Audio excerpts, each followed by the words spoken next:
sound speeds. And if you're watching this video, then I presume that you're at least familiar somewhat with the Sennheiser MKH-416, priced at about $1,000, the Rode NTG5, priced at about $500, and or the Deity S-Mic 2, priced at around $360. And if not, I don't know why you're watching this video. So I'm going to not waste a whole lot of your time and get right into our comparison. We've already been listening to all three of these microphones. Each and every one of them is in front of me, about 12 inches or so away. They're directly in front of me and pointed directly at my mouth.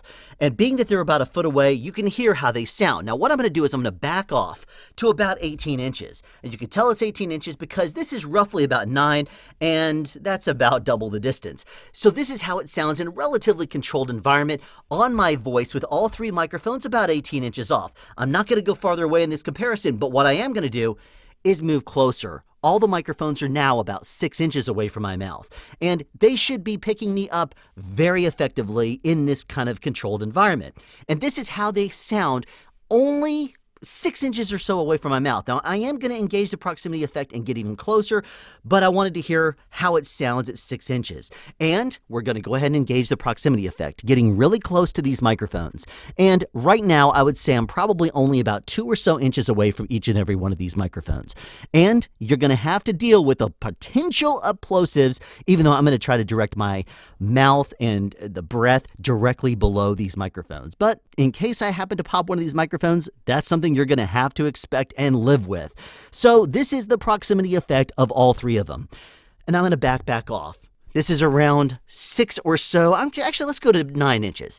So let me tell you a little bit about what we're going to be doing here for the rest of this video. I'm going to go to 4 different locations. Some of them are sounding pretty good. Some of them sound pretty bad. And regardless, we're going to be comparing each of these 3 microphones at various heights over me in those environments. And if you're wondering why I chose the S-Mic 2 over the S-Mic 2S for this video, well, look at this picture and you should see why. The S-Mic 2S has a low-profile microphone option, while the S-Mic 2 is a much closer match for the MKH-416. And also note that I'm putting each of these 3 microphones inside of the shock mounts and aligning them so that their interference tubes are even with each other. And then I'm sliding each of the phone windscreens into place. Here we are at our first location, and to give you an idea of how noisy it is, let's listen to the noise floor.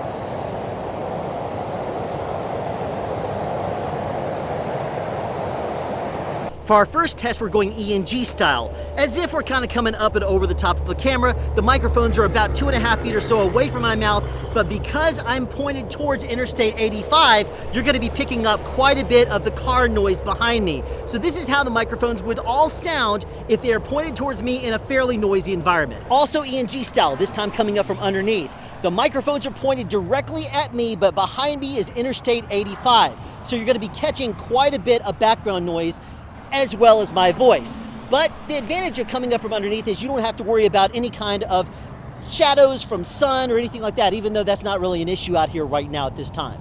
For our first test, all 3 microphones are directly overhead, barely outside of what would be considered to be a tight frame line. And if I'm pointed this way with my eyes directed back at you, all 3 of these microphones are directly on axis to my mouth. It may be 1 or 2 degrees, or probably, let the truth be known, closer to 5 or 6, but we're well within the 16K realm of the polar pattern of all of these microphones. So you should be hearing me just fine with all these microphones at this distance, and it should sound really good being in the sweet spot of all of them.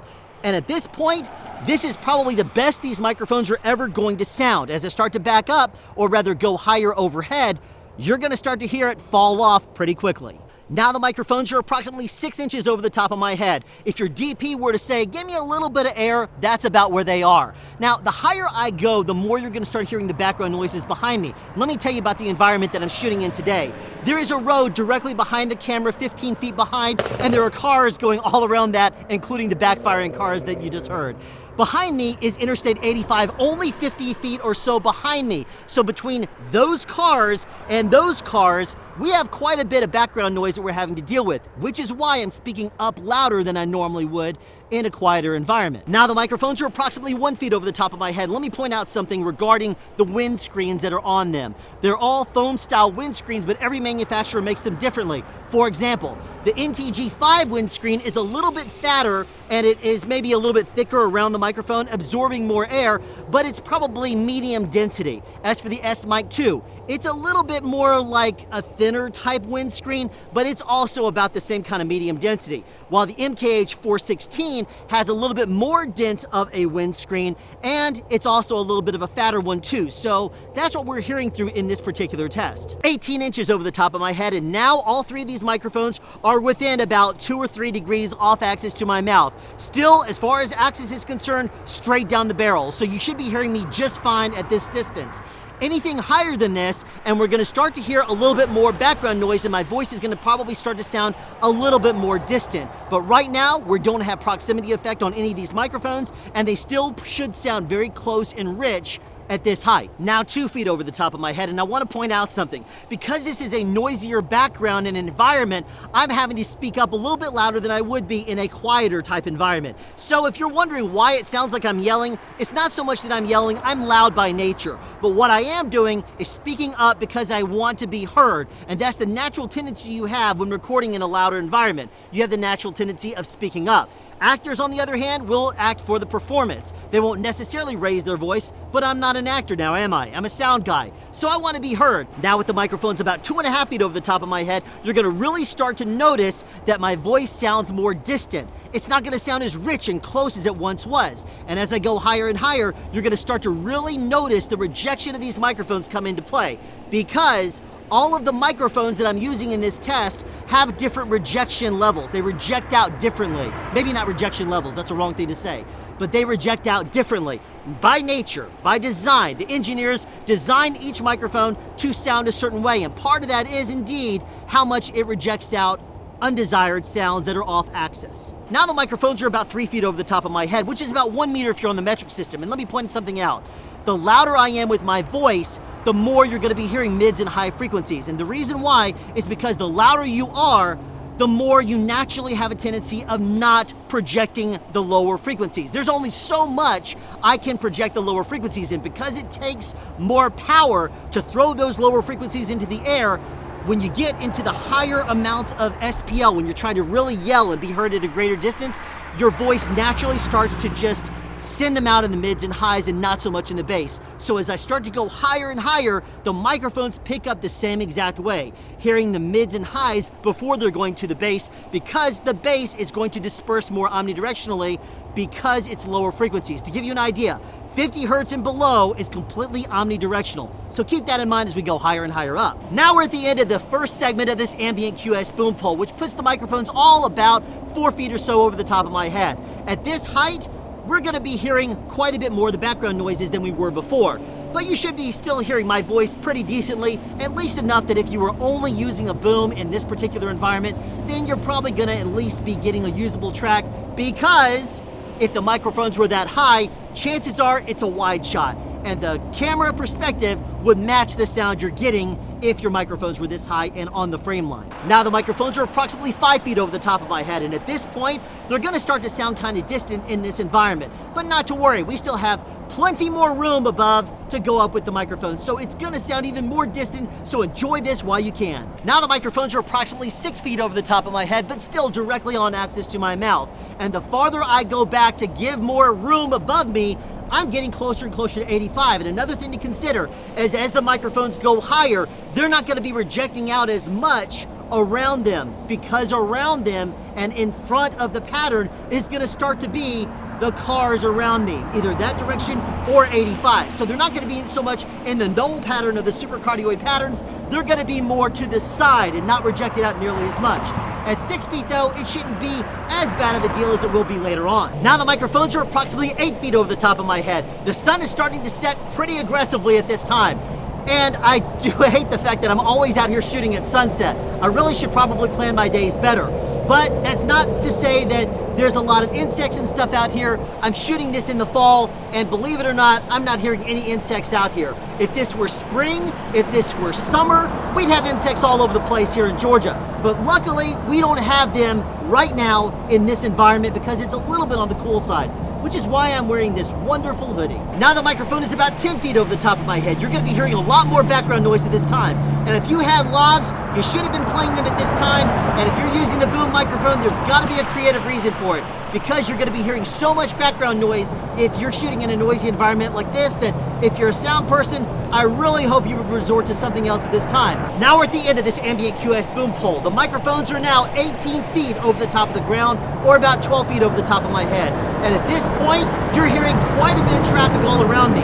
The cars traveling by on that road and on the interstate behind me are going to be quite a bit noticeable at this time. There's a lot of air between me and those microphones, and if you're still able to hear my voice pretty well, I call that a win. I want you to tell me in the comments below, in this noisy environment, which one you think sounds the best. Yes, indeed, I went higher. I mentioned before this was an ambient QS boom pole, and it is, but it's an ambient QS boom inside of a QP120 extension. And that gives us about an extra 5 feet. So the pole's now roughly 23 feet over the ground, or about 17 feet over the top of my head. If you're still hearing me at all with all of this noise around, then oh yeah, I'm very, very happy to be able to hear that in the comments below. But you're starting to hear quite a bit of background noise, because this is a very ridiculous distance for these microphones to be over my head, especially considering that they're short shotguns. So why don't we go on to our location number 2. Here we are at our second location, a quiet one. Here's the background noise that I'm dealing with.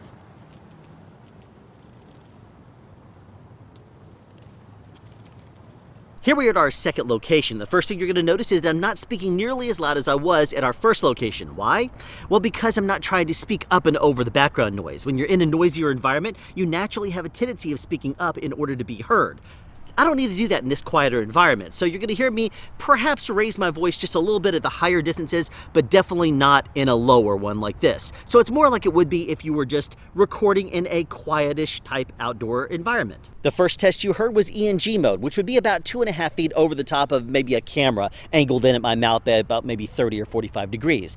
This position is a second type of ENG mode, coming up from underneath, where you're trying to avoid shadows. Like if I were to put the microphone over here, you'd see the shadow all over me. But instead, it's coming up from underneath and maybe at 2.5 feet away from my mouth, coming from underneath. So this is going to be fine as long as there's no air traffic or anything crazy going on overhead. For our first test, the microphones are only about 6 or so inches over the top of my head. My nose is pointed this direction and my eyes directed back at you. The reason why is I want to be looking at you, but I also want to keep my mouth directly in line so that it's on axis to all 3 of these microphones as they are overhead. And being 6 inches over the top of my head, you're not going to be hearing the road that's approximately maybe 150 or so feet away from me.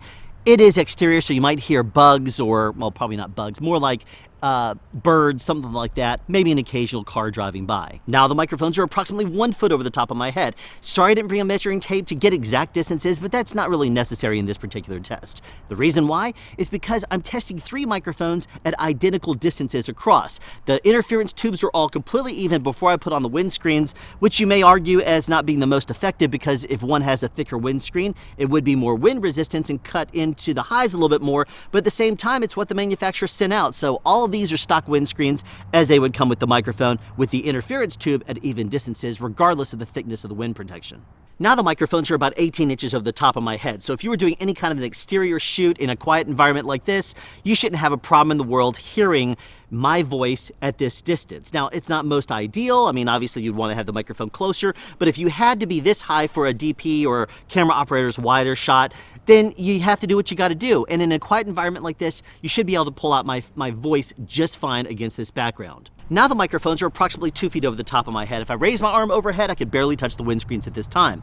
But as long as I don't really encounter much noise, like for example coming from wind hitting the microphone, which isn't going to really happen, the road that's about 150 feet away, or the bank that's just now closed, then there shouldn't be any issues pulling out my voice at this distance on any of these 3 microphones.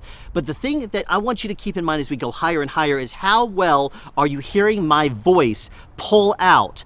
And does it sound natural? I mean, obviously, as we go farther and farther away, it's going to start to sound a little bit more and more distant and loose, and you're going to start to lose some of those bass frequencies, but I really want you to concentrate on the detail and quality of my voice as we go higher. At this distance, about 2.5 feet overhead, all 3 of the microphones are almost exactly directly on axis to my mouth. When they were lower, they might have been off maybe as much as 4 or 5 degrees, but that was still well within the 16K realm of the polar pattern, and so it's not going to really affect the microphone at all. That's if 4 or 5 degrees is even accurate. But at this point, they're almost directly in on line to my mouth, and it's not going to be an issue from here on above. Now, what I want you to do is tell me at what point you think it's a little bit too loose, or at what point you really think the microphones no longer become usable. Now the microphones are approximately 3 feet over the top of my head, and for some strange reason, a spider in its brilliant wisdom decided that coming over from that tree to this boom pole and building a web was in its wonderful Saturday plans. I have no idea why it chose to do that, but it decided to, and in case you're loving spiders, no, I didn't kill it. I simply tried to redirect it. Now with the microphones approximately 4 feet overhead, you're going to really start to hear the leaves around the environment of the person that is on camera talking. And it could be just some leaves underneath their feet, or it could be the leaves on the trees. And obviously, with exception of a wet down or something like that, you're not going to be able to get the leaves quiet. But the leaves underneath an actor's feet, if you don't see them, talk to someone in set deck or the greens department, unless you're a one-man band or on a small show, and see if you can get them to rake out the area that the actors are standing underneath.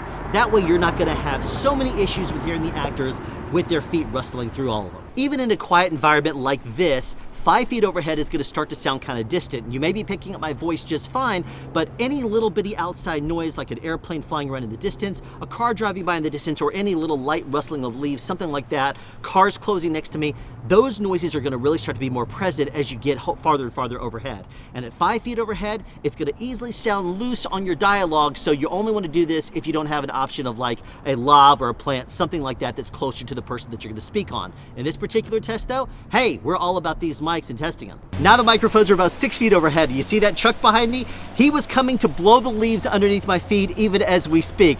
It's hilarious. He's agreed to give me about 15 or so minutes to finish up this video. Now, one of the things I want to point out that I think is kind of hilarious is that there's now a leaf blower over that direction too. So they're planning on actually leaf blowing out in this area.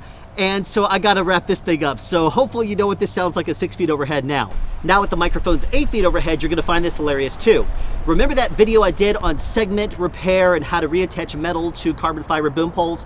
Well, guess what just happened? The tip of this boom pole just started free spinning on the inside. So I can expect to do a repair tonight, except for the fact that I ran out of the special epoxy that Ambient uses to repair segments. So that's gonna be a fun repair that I'm gonna have to do before our next 3-way comparison test or 2-way, whatever we decide to do next. Now the microphones are approximately 10 feet overhead. The natural barrier of ground is no longer between my microphone and the traffic over there, so you're probably going to be hearing my voice combined with a little bit more of the background noise that you would normally be expecting to hear if you're shooting on location. But then chances are you're not going to be having the microphone 10 feet overhead very often now, are you? Now the microphones are at the end of this Ambient QS boom pole. That's 18 feet over the top of the ground and 12 feet over the top of my head. And to me, this is a very funny test, and here's why. Normally, if you don't see the feet of the actors that you're booming, then you would underboom at this point, or you put a plant down there or something. Or if you do see the feet, you're going to put a lavalier microphone on them. Almost never are you going to run into this circumstance unless your mixer really insists on you doing it this way. But then to get a boom 12 feet overhead, something like this, you still got to have the angle of the pole coming in. So you're going to have to come in from above or something like that. Even a ladder is not going to really work. So maybe if you had a condor or something that you could climb in, that would be an option. But most of the time, this is pretty unrealistic, but it makes for a good test. On to our next location. Here we are at location 3, my garage. Let's listen to the noise floor in here.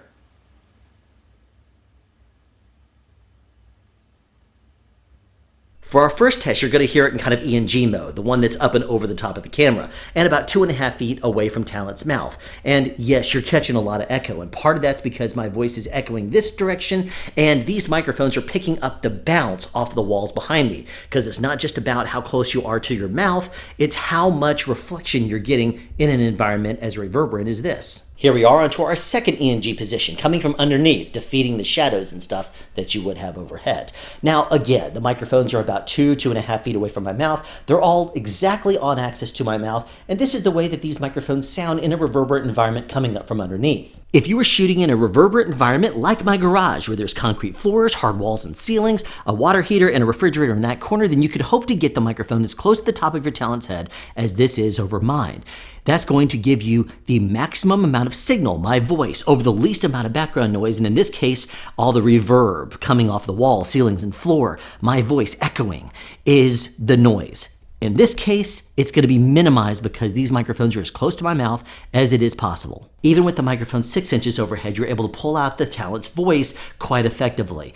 And even with this amount of reverb, you or your post department should be able to get it out. But I want to point out something here.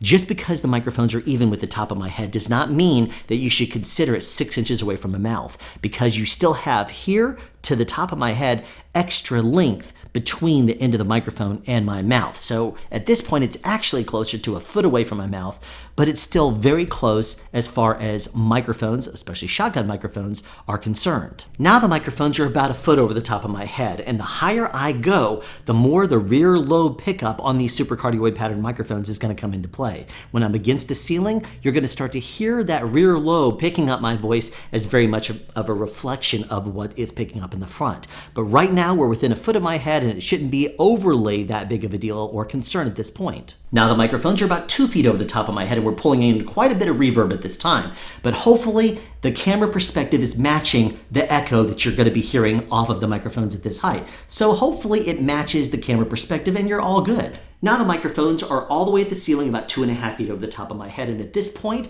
our microphones are picking up a lot of reflections off of the rear lobe of those supercardioid patterns.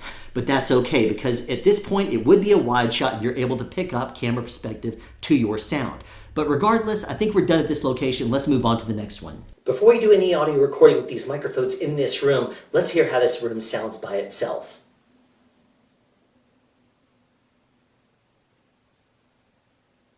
If you're shooting ENG style, where the camera's coming up over the top of the camera, in this circumstance, then it's probably going to be okay, because even though the microphones are about 2 feet overhead, the floor is carpeted, there's a bed here, there's a love seat over there, and even though the walls are not treated or the ceiling, then chances are you're still able to pull out the voices rather well, even at this distance. So if you have to go ENG style from an angle kind of like this, it should be okay. Coming up from underneath though, acoustically, you're going to notice that it sounds different than it does if you're coming from overhead at all. That's because you're closer to the chest cavity, where all the bass comes from in your voice. And if you come from overhead first, you're going to get the mouth before you're going to get the chest at all. So in this environment, you got to be careful of overly bassy tones, but it is very, very possible to get a good track out of it. In a room like this, with the microphones very close to the top of someone's head, they don't need to speak up very loud at all. As a matter of fact, having a microphone closer may even give them more of a feeling like they're going to be heard, and so they don't have to speak up or yell. And if your microphones are this close to an actor's head, you can tell the director